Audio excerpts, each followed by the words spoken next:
Okay, I don't know if this is going to play. Let me turn up my volume. I'll explain it. Let me just test it. Bonnie and I got to take our class through the British Museum. And I want you to meet the person that Ahaz is afraid of, and he makes all of his choices. The whole context of Isaiah 7 is, God says to Ahaz, would you trust me and not be afraid of the king of Assyria? And Ahaz says no. This is Hezekiah's father, Ahaz. He says, no, I'm not going to trust you, God. And God said, And so let me show you up here in the chariot, if my movie works, is Tiglath-Pileser III, okay? Let's see if it works. Let me go, boom. This is the mighty Assyrian king Tiglath-Pileser. You can see him up close right here as he is in his chariot looking over his conquest, as he greatly conquered and expanded the Assyrian Empire.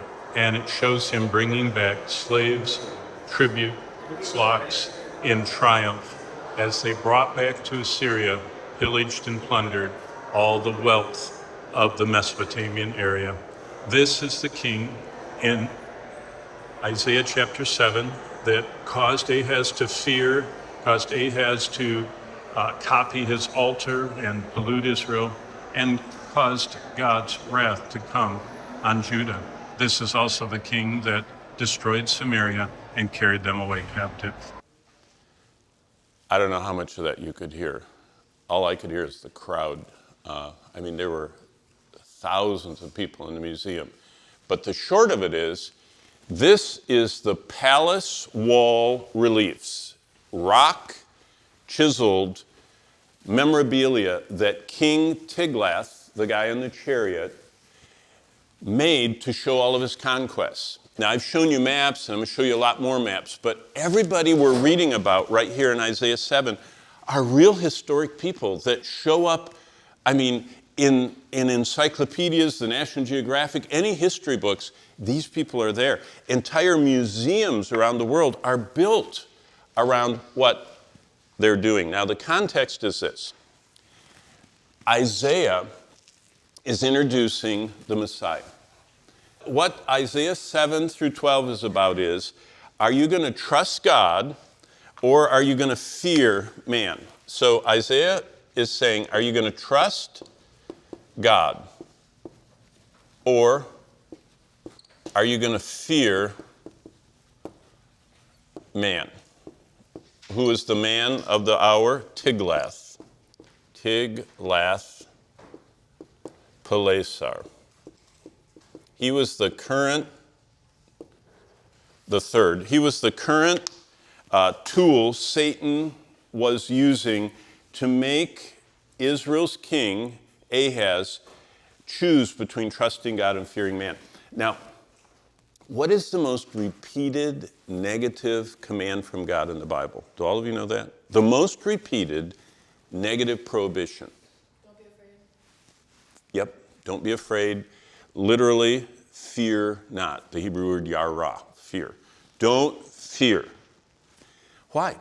Because God, what did God tell Paul? He said, God hasn't given us a spirit of fear. God doesn't make us afraid. What makes us afraid? Satan.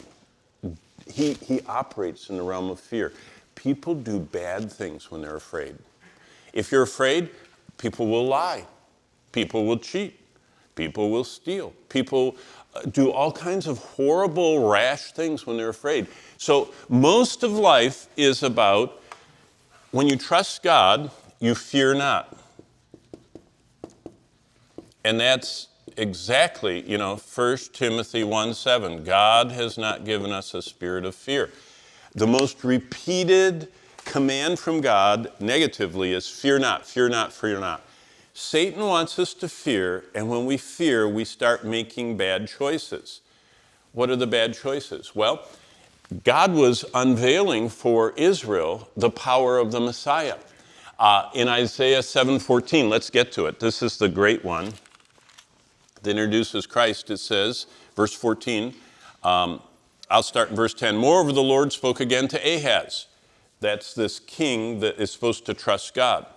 He said, ask for a sign from yourself, either from God, either in the depth or the height. And Ahaz says, I won't ask, nor will I test the Lord. What does the book of Chronicles tell us Ahaz did? He went to see that king I just showed you, the one in the chariot. And that king was from Assyria, and he wanted to impress the king. And he didn't want to impress God. He feared this king. So he asked if he could have copies of the altar, the pagan, false idol altar that the Assyrian king carried with him when he traveled. And Ahaz said, I would like to build an altar to your God. It's so pretty. So he had a choice of trusting God and fearing not, and not trying to impress Tiglath, but he feared him. And God says, don't make that altar, don't do that. Ask me for a sign to show that you can trust me. And he says, verse 12 of chapter 7, I will not ask, nor will I test the Lord. And then, this is what Isaiah said, verse 13. Hear now, O house of David, is it a small thing for you to weary men, but will you weary my God also? Therefore the Lord himself will give you a sign. Behold, the virgin shall conceive and bear a son and call his name Immanuel. Now let me back up in my little picture here. This is an example of Isaiah talking about the birth of Christ. Between Isaiah 640 BC and the birth of Christ about 4 BC was 700 years. But it was like, I will show you a sign, verse 14. The virgin shall conceive and bear a son and shall call his name Immanuel. Now, what did God say in Genesis 3:15? Do you remember the first promise of the Messiah in Genesis 3:15? Y'all remember that? The seed of the woman that would crush the serpent, but while the seed of the woman was crushing the serpent was injuring the heel. That's the first time the Messiah is described.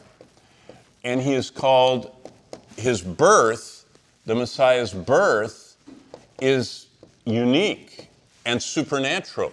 Isaiah 7:14 adds to that and says, behold, not only will a woman conceive, a virgin shall conceive. So it's the virgin birth of Christ. That's what Isaiah chapter 7 and verse 14 gives us, the virgin birth of Christ. Now look up, let me get to the right slide, get by Ahaz. Let's get by Ahaz, there we go. Isaiah 7:14 is quoted in Matthew 1. Look at Matthew 1 in your Bibles, and if you have a little kind of cross-reference, you'll see this. Matthew chapter 1, verse 23, a direct quotation in Matthew from Isaiah. I'll start in 22. So all this was done that it might be fulfilled, which was spoken by the Lord through the prophet, saying, behold, the virgin shall be with child and bear a son, and they shall call his name Immanuel, which translated is God with us. Now, verse 23 has everything. Immanuel, which being translated is God with us, the Messiah was God with us, fulfilling all of God's promises.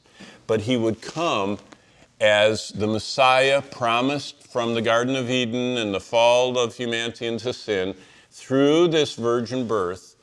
And one of his names is Immanuel. On and on we go. Chapter 9 talks about Christ ministering in Galilee. Chapter 9, verse 6 talks about him being the wonderful counselor, mighty God, everlasting Father. 11:2, the Spirit of the Lord would be on him. All the way through the book of Isaiah. Look at all of these quotations. See, Matthew, Mark, Luke, all of them are quoting Isaiah talking about Christ's coming. Now,